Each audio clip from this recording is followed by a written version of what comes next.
We're talking about music. We're making it easy.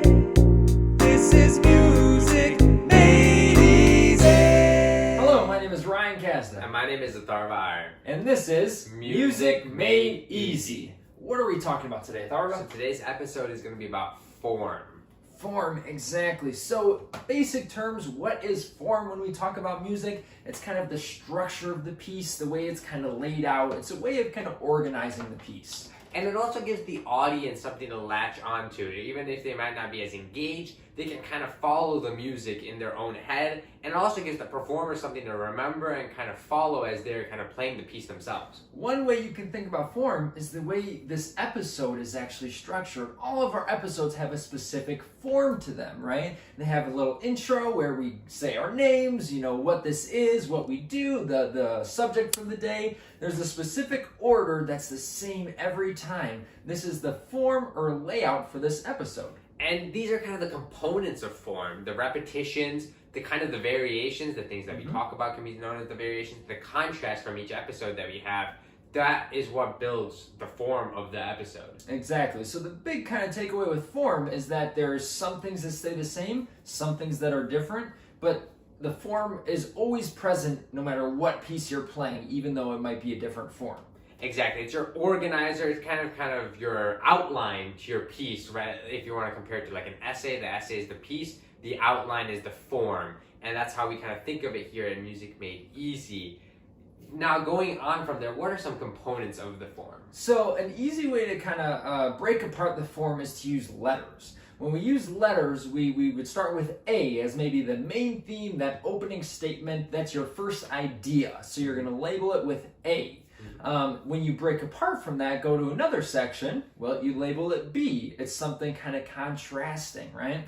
A lot of times you might then repeat it with an A afterwards to bring back that original statement. You want to play an example of that, Atharva? Sure, an ABA form. You guys have known this song probably for years now. You've heard it ever since you were little. I'll play it and then we can talk about it.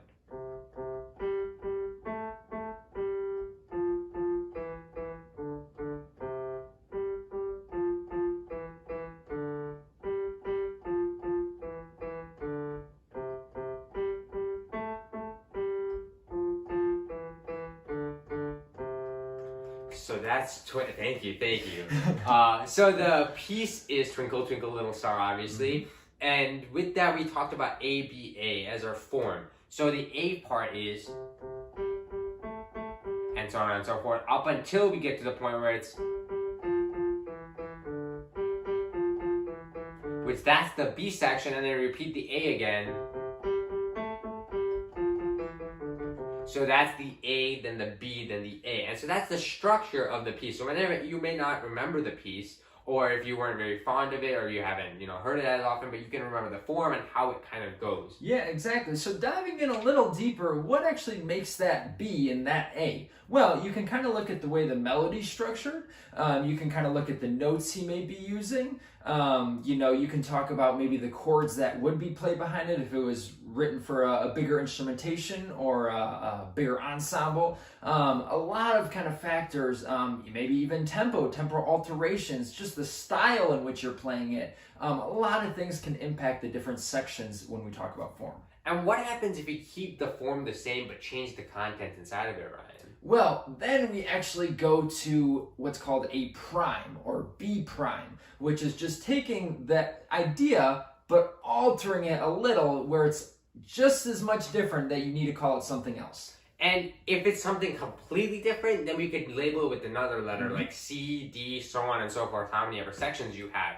And we wanted to talk about some characteristics or some even, genres such as classical music or jazz, as Ryan will cover, that have certain forms. So for classical music, you have the sonata form, you have the canons, you have the prelude and fugue. And these forms follow very specific structure in regards to the key, in regards to when it modulates to a different key or if it changes the key signature, the tempo, the different movements. These are all very, structured, very precise and followed when you label it. In fact, some of the musicians write it based on the form. So if they have a piece, they'll even specify their, their music or where they want to take the music based on the form.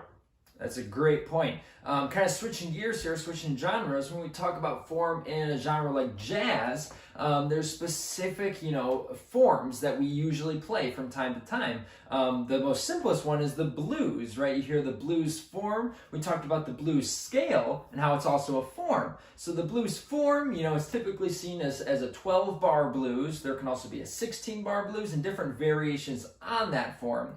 But what makes up the blues is the chords within it, the structure of it, when it changes chords, and all of the different kind of types of harmony and tonality within that. Another great example is what's called the rhythm changes, or really any 32-bar form. It's very common in jazz because you notice, especially in smaller jazz settings, and combos, whatever you might have, you'll play the melody and then go into solos. That in itself is a layout, a form, a structure for the piece, or whatever situation you find yourself in a jazz setting, you'll have a form to help guide you. And then kind of relating it to the pop music world, you can think of it as the verse, the pre-chorus, the chorus. These are all elements of those. So if you listen to any pop music now, even rock and roll or stuff like that, you can hear that there's a verse that, is kind of the main melody or the talking point of the music. Mm-hmm. And then you have the chorus or the pre-chorus, which is building up to that chorus, which everyone knows so well, or the main important part of the piece. Catchy part. Exactly. And so we also wanted to note that we didn't talk about these two things, but you can see it in our videos, and especially in music, intros and outros.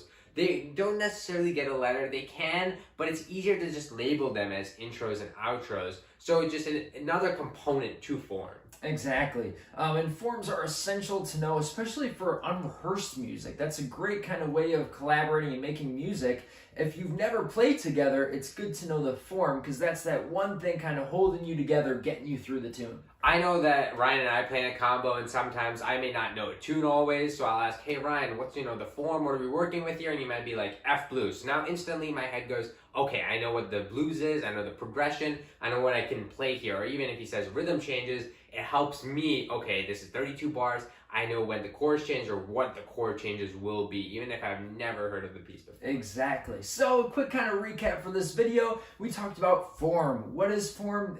The structure of the piece, the layout of the piece, how it's organized. There's a lot of factors that kind of make up form and the importance of form to the audience and to the performers.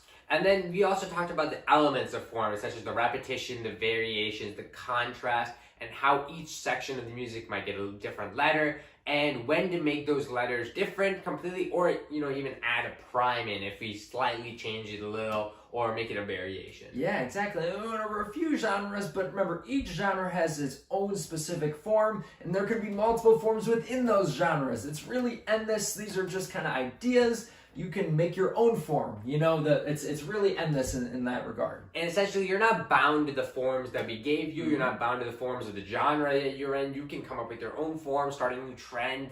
There's a new wave of music always, and there's a new way to create that music. It doesn't have to be a certain form. Form is just a great way to organize it. It's a tried and tested way of creating a song, if you want to think about it that way, that kind of creates and builds a certain mood. And we talked about the intros and outros of the form and how they play an essential role in creating a piece into what it is, and how form helps musicians communicate between people who know what the piece is and people who don't know what the piece is necessarily. Absolutely. So thank you so much for watching today's video. We really hope you learned something and got a lot out of it. And if you guys have any questions, please leave them down in the comment section below as usual. Guys, please like and subscribe. Thank you guys so much. All right, see you later. Bye, guys. We're talking about music. We're making it easy.